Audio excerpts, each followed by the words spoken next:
Assalamu alaikum. I am Dr. Shaista Siddiqui. I am a stroke neurologist and the head of the media committee MENA Stroke Organization. I am delighted to welcome you all from the platform of MENASO Stroke Academy. In MENASO Stroke podcast, we will be sharing with you a conversation with the leading or primary investigator of a recent trial pertaining to cerebrovascular disease. The hot topics in stroke neurology these days is the role of tenecteplase in acute ischemic stroke. One of the trials that addressed the role of tenecteplase in acute ischemic stroke is the ACT trial. Today we have the honor of having Dr. Almekhlafi, who is one of the lead investigators of the ACT trial. ACT was a multicentre, pragmatic, non-inferiority trial that addressed the safety and efficacy of alteplase versus tenecteplase in acute ischemic stroke. It's my pleasure to welcome Dr. Almekhlafi on the podcast today. Assalamu alaikum, Dr. Almekhlafi. Thank you for having me. Okay. Can you please tell us about what were the gaps that ACT trial has tried to fill in regarding the role of tenecteplase in acute ischemic stroke? So prior to the ACT trial, most of the evidence for tenecteplase used in acute ischemic stroke came from limited phase 2 trials that investigated the safety or some intermediate outcome related to imaging, reperfusion, and so forth. The ACT trial had a number of advantages and areas that it helped us understand in terms of tenecteplase. First, it had a very pragmatic inclusion criteria, so all patients eligible for intravenous thrombolysis, irrespective whether they're eligible for endovascular thrombectomy or not, were eligible. Patients were enrolled from both primary and secondary stroke center, which mimics or parallels what we do in clinical practice. And patients basically were enrolled irrespective of age, irrespective of imaging findings or baseline deficits or disability. So all these were advantages for the ACT trial that built on previous knowledge and provided us with an evidence from a phase 3 large randomized trial for tenecteplase use. And probably the design helped you to enroll this big number of patients you have in your trial. Correct, yeah. So the pragmatic criteria, in addition to other related kind of logistic parts of the study, such as the deferral of consent process, all expedited and facilitated enrollment from both comprehensive and primary stroke centers. Okay. Before we delve into the details of the trial itself, I would like to ask you why it took so long for tenecteplase to make its way in the field of acute ischemic stroke while it was there in the myocardial infarction since early 2000? Yeah. So that's a very good question. So alteplase has been around since 1996 when the very first trials came showing its efficacy. And at that time, really, that alteplase or intravenous thrombolysis was the only thing we had for treatment of stroke until the advent of endovascular thrombectomy in the 2015 year. And so prior to that, there were some studies that investigated tenecteplase in terms of safety, dismetoplase, and other intravenous thrombolytic agents. However, until endovascular thrombectomy and shortly prior to that, the evidence showing that reperfusion and early reperfusion, whether with intravenous thrombolysis or with endovascular thrombectomy, is strongly associated with improved outcome. Prior to these observations, alteplase was good enough. However, as we started to image people soon after intravenous thrombolysis with alteplase, we discovered that the rates of reperfusion were low. And then obviously with endovascular thrombectomy and patient transfer and the logistical challenges posed by the use of alteplase infusion for 1 hour, all these highlighted the importance of finding an agent that could be administered as a bolus that has higher specificity for clots, higher reperfusion, and at least comparable safety to alteplase. And so all these factors really played into pushing tenecteplase to the front as a candidate to replace alteplase. COVID pandemic helped the cause of tenecteplase and acute stroke because many centers use tenecteplase to improve the workflow while COVID pandemic was in its full swing. Yeah, so that's again, like COVID was a double-edged sword. I need to just reiterate that the ACT trial, the design, Dr. Bijoy Menon and other principal investigators started designing ACT trial early in 2018. The very first patient was enrolled in late 2019, so prior to the pandemic. When the pandemic started, obviously, it posed challenges to healthcare in general, to academic research in particular as well. And so with that, I think there was a void that there were no active clinical trials that were enrolling. And the ACT, in a way, it's pragmatic design, it's easy kind of inclusion, exclusion, the use of registry-based. So all these things posted it as an ideal trial to continue during the pandemic. And obviously the advantages of tenecteplase over alteplase helped, but patient had 50-50 chance of being enrolled to either alteplase or tenecteplase. And so I think the improvement in workflow related to tenecteplase may have not played as a major role, but I think that the design of the trial, it's kind of the gap that was created by COVID in terms of clinical research, all these things helped the enrollment even during the pandemic.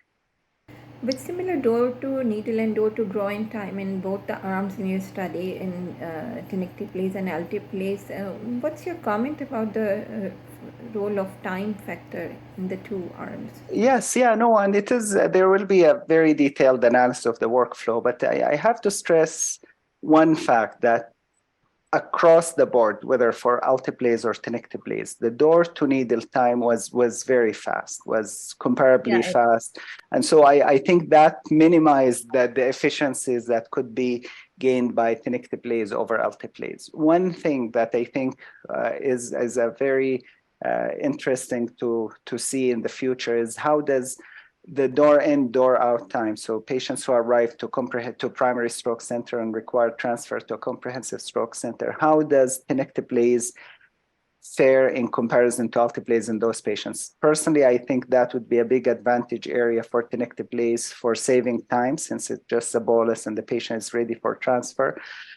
But we had only limited patients who required transfer from primary stroke center to comprehensive stroke center in ACT trial. But in patients who arrive to a comprehensive stroke center, I think the message from ACT is if your workflow is seamless, is you've kind of managed to cut any redundancies in your system, both thrombolytic agents would be comparable in terms of workflow.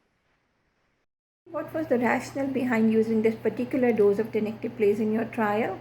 Yeah, so prior to that, most of the phase 2 trial prior to the ACT used the 0.25 milligram per kg. The only two trials that used the 0.4 was the Norwegian NORTEST trial, which tested the 0.4, however, and showed no superiority. So it failed to show the superiority of that dose over alteplase, but it showed comparable safety. And the other trial was the Extend-I-18K2, which compared the 0.25 to 0.4. So in reaching the dose eventually for the ACT trial, which wasn't an easy task, required lots of thinking from the principal investigators of the trial, eventually the 0.25 was chosen since it seemed to have similar efficacy as the 0.4 from the Extend-I-18K, and it had the highest safety from different studies from different practice setting. And with that, we elected not to go with the 0.4 dose and go with the 0.25, which I think now knowing that the NORTEST 2 result, which was stopped for safety concern with the use of 0.4 milligram per kg that showed higher hemorrhage in patients who are EVT eligible, I think that was the right decision in retrospect. So.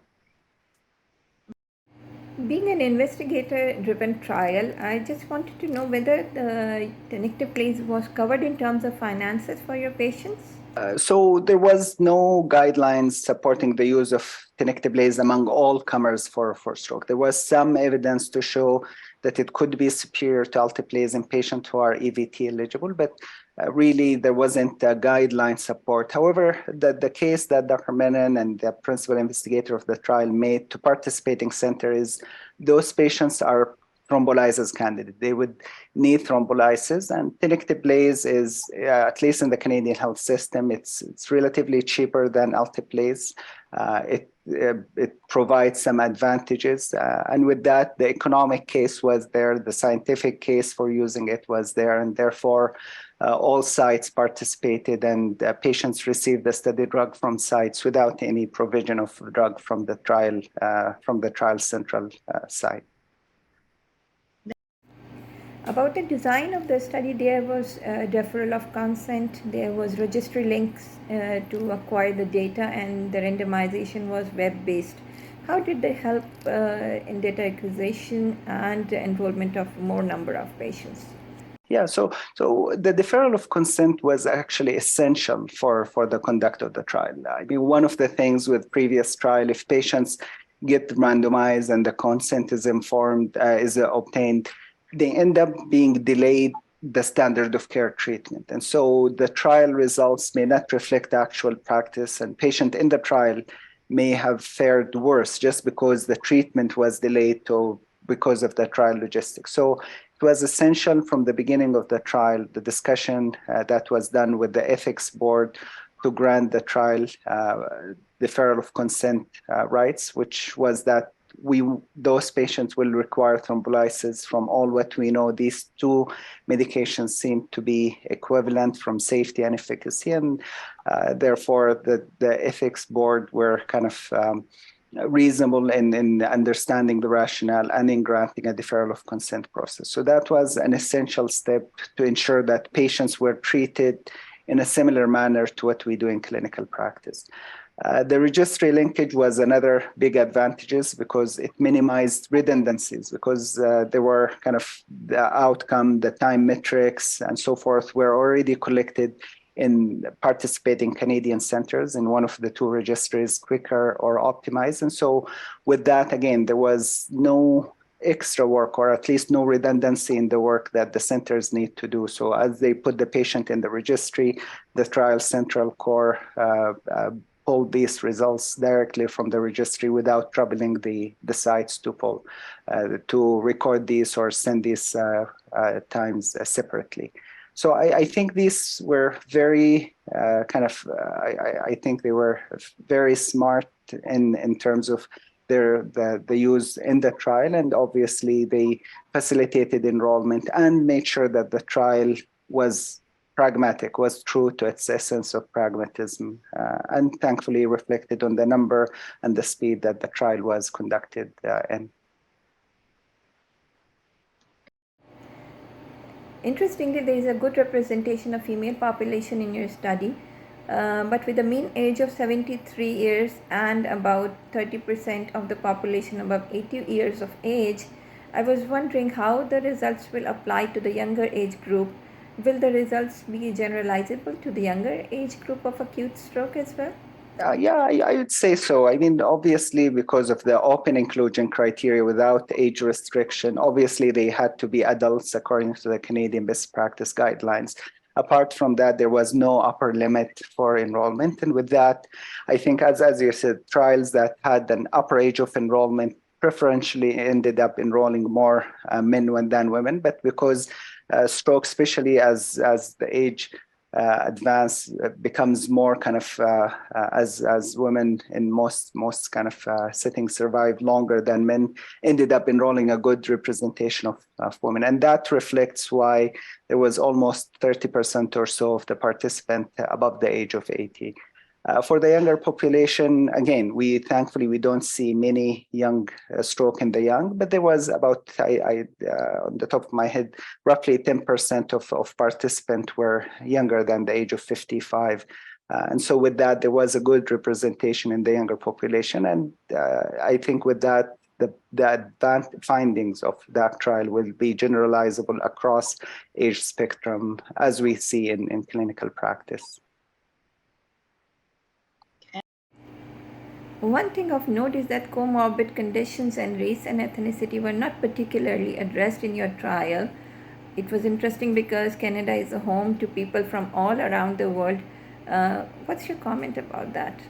Yeah, so I think that again speaks to the generalizability of the studies, and centers from east all the way to the west of Canada were participating in this trial. And so with that, We trust that it was a fair representation of the demographics of stroke patients we see in Canada. But as you mentioned, there were the pragmatism of the trial kind of limited which baseline factors we collect at baseline. And so ethnicity was not collected per the trial. We are collecting right now some data from the Canadian Institute of Health Informatics, which will have some comorbidities and so forth, but these will be forthcoming in the future. But for the main trial, you're right, we did not report because we didn't collect some of the baseline kind of comorbidities or ethnicity. Regarding stroke severity, almost 40% of the patients in your trial are having an IHS under 8. How does that reflect on the overall result of the trial? I think almost a third of the patients in ACT trial are the ones who require endovascular thrombectomy. Some of them went for endovascular thrombectomy because of large vessel occlusion, some for medium vessel occlusion, some for posterior circulation stroke. Since ACT didn't exclude patient, didn't restrict inclusion to anterior versus posterior circulation.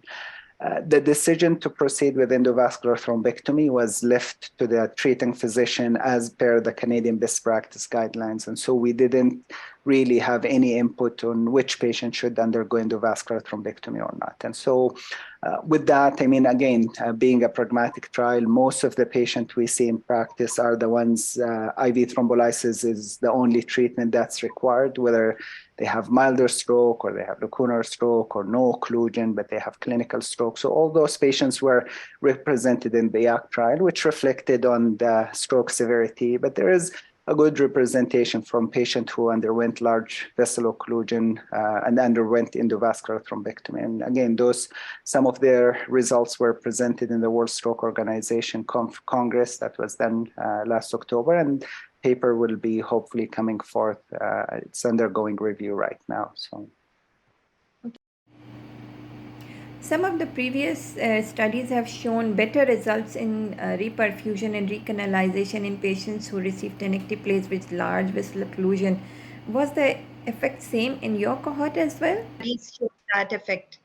Correct. So reperfusion, no, there was no difference in reperfusion in the downstream territory. But recanalization, there was numerically higher early recanalization with tenecteplase, meaning that the clot may have moved from its primary location to a slightly distal location. So that, again, we observed that in about 17 to 18% in the tenecteplase arm and 10% in the alteplase.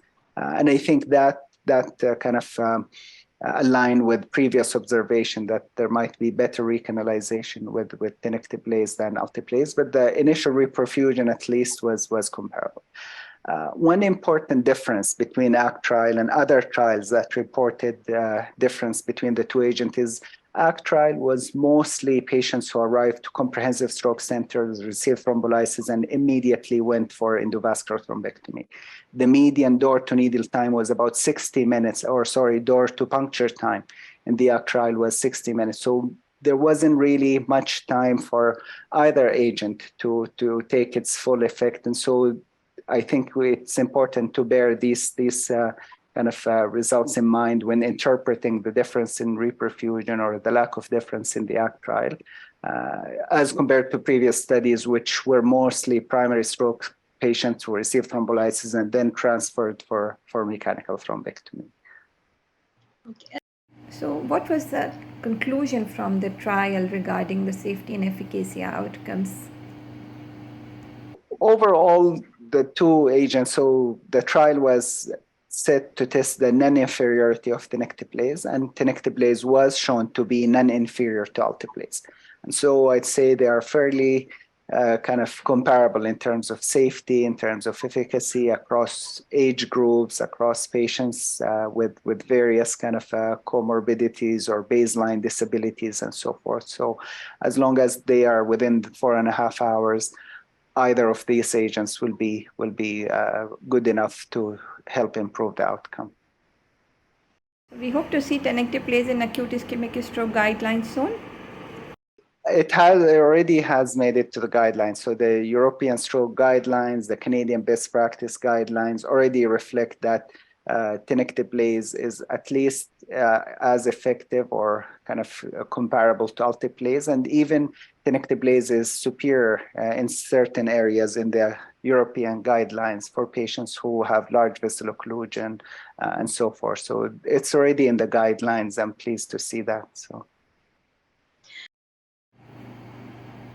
That was an interesting discussion, Dr. Almekhlafi. But before I take my leave, may I ask your opinion about using some new indicators like NIHS at 24 hours or discharge to measure the efficacy outcomes of acute reperfusion therapies? Because MRS may be affected by other players like rehabilitation and infections, etc. Sure. And like all big centers that are kind of now leading multicenter randomized trials started at somewhere along the spectrum of being still a novice center. So you raise a very excellent question, a question that probably need an hour to answer. But I think that the short version of the answer is building first a team of likely-minded people within the same center, people who are motivated to advance care through high-quality study, high-quality data. And I think that would be an essential kind of component, is forming that team, even a small team, irrespective of background, whether medical, whether from nursing, allied health sciences, trainees versus senior kind of members of the team. And then start to collect high quality data, prospectively, ethics approved, per protocol. These are the data, ensure the completeness of the data, and could be with any setting, whether you're practicing in a clinic, you want to collect data about TIA, patients with TIA, patients with minor stroke, or in hospital setting, documenting what type of stroke you see, how are their length of stay, what are their 90-day outcome. And then start to expand on that team, kind of start to enroll or include other like-minded people from other centers, and forming a small core of multi-centers that collect high-quality prospective data and meet regularly, come up with what would be an interesting question we can answer using our data, and start to publish kind of using these data. And then with that, there will be opportunities for small or simple questions to be asked prospectively, whether in a prospective manner, cohort single arm study, or even a simple randomized study that can be answered. And with these results, with the quality of data that's been collected, there will be more kind of appetite from granting agencies, even from industry, to support these centers, to collaborate with international centers and so forth. But I think that is the next frontier for clinical research, is in terms of equity. We don't only want research that reflect very high quality advanced care in comprehensive centers, but we need evidence that also can be applied in simple centers. And I think it behoves on all leaders of clinical trials and stroke to start kind of enroll patients and include centers that are from parts of the world that hasn't been traditionally included in clinical trials, and involve them, train people, build capacity, and help them grow to the standard that we all would like them to see. And as I said, all this research, good research equals good care. And I think that will reflect on patients' outcome very soon. Thank you so much, Dr. Almekhlafi. It was a great discussion. Thank you for being with us. I hope the audience enjoyed the discussion too, and they learned something new from the podcast. See you all later. Very much for having me, and I look forward to meeting with you for future studies. Thank you. Thanks, inshallah. Thank you very much.